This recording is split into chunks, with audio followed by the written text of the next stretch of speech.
What's up YouTube, Henry Chung Fitness here. We are going to review the Trifox X16 road bike. Got the frame from AliExpress and I have ridden it just a bit, and also I just wanted to give you an update on how the build went. For the most part, I find that the bike rides really well. I'm not having any issues while riding. Overall, the bike looks fantastic. The paint job is amazing. I love the Chameleon Blue. It shines and glimmers different colors in the light. A few things that were on the negative side on the build were, number one, basically where the seat post clamps to the rails of the saddle. I found that the machining was a bit off. There was a bit of burrs on the seat post clamp.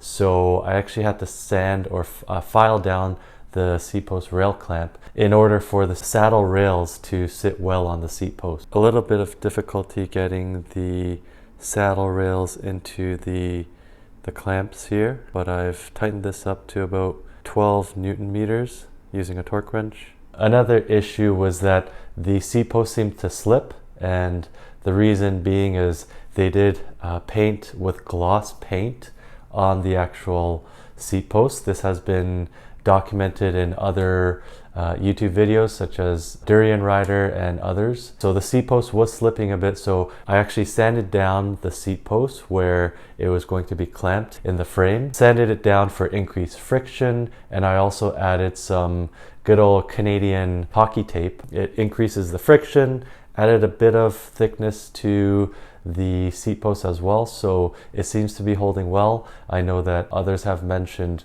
cricket bat tape or carbon fiber grip paste. Currently I haven't put the carbon fiber grip paste as of yet. It seems to be holding out well with the hockey tape as well as the sanded down portion to increase the friction, so we're pretty good there. Another thing to comment on the seat post is that the seat post actually has a limiting stop. This was by design apparently, so within the frame of the road bike itself, the seat post will only go so far. If you're shorter, you'll have to cut down the seat post to drive the seat post further. But luckily for me, based on my height, I didn't need to cut down the seat post. However, you do have to be careful in the event that the seat post slips and the end of the seat post hits the inner structure, then you might have an issue there. So best to be careful, make sure your seat post doesn't slip and that you have enough clearance from the end of the seat post to that inner stop. One other thing that I also found to be a negative was that the dropout was actually interfering with the rear wheel axle. So I had to sand it down because the wheel wasn't fitting in properly in the dropout. So, I noticed the wheel was askew to one side. So I sanded down the inner portion of the dropout and that seemed to do the job. Also, another issue I found was I was trying to screw in the bottom bracket. However, the threads weren't allowing the bottom bracket to screw in. So this is a known issue for certain bikes. Could be a brand name bike too. So I took it over to the shop, Chain Reaction Cycles. They sorted it out for me. They chased the threads with their, most likely the Park tool, and it's working out well. Also, it appears that the screw cover for the seat post clamp, the screw is kind of coming above instead of being flush. So when you drop this down, it kind of sticks out. Not the worst, but not the best experience either. There was also a nick in the paint on the chainstay.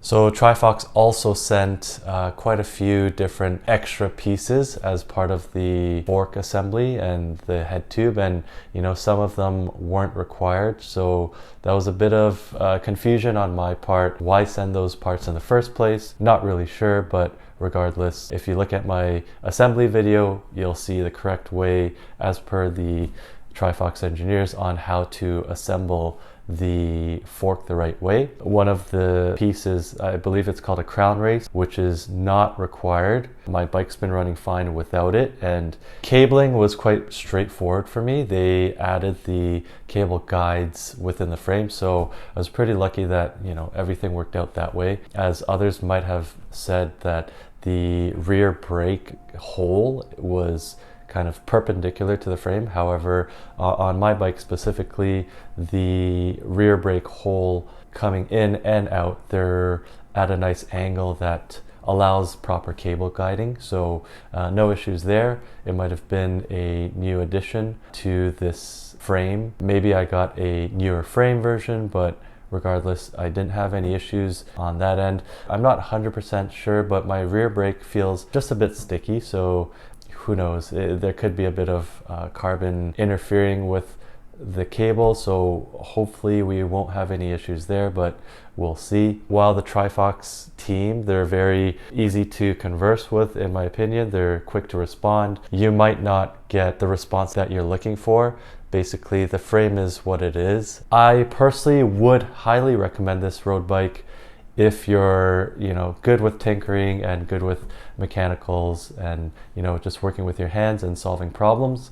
It won't be, in my opinion, and in my experience, it won't be a perfect frame out of the box, but, you know, for $900 Canadian, it's a pretty damn good frame for what you're getting, knowing that you'll have to put in some labor and some elbow grease to sort little things out. It feels light, it feels fast, it feels very nimble to me.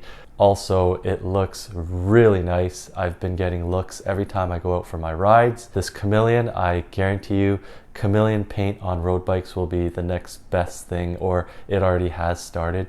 And, you know, brands like Elves and Trifox, they're kind of getting to the forefront in offering these paint schemes. So just, you know, look out for the big brands going this route as well. Should I get the Elves Faleth next? I don't know. I would like to make that my next road bike build. Please like, comment, subscribe. Let me know your thoughts on the Trifox X16, any issues you've come across. But until next time, have a good ride.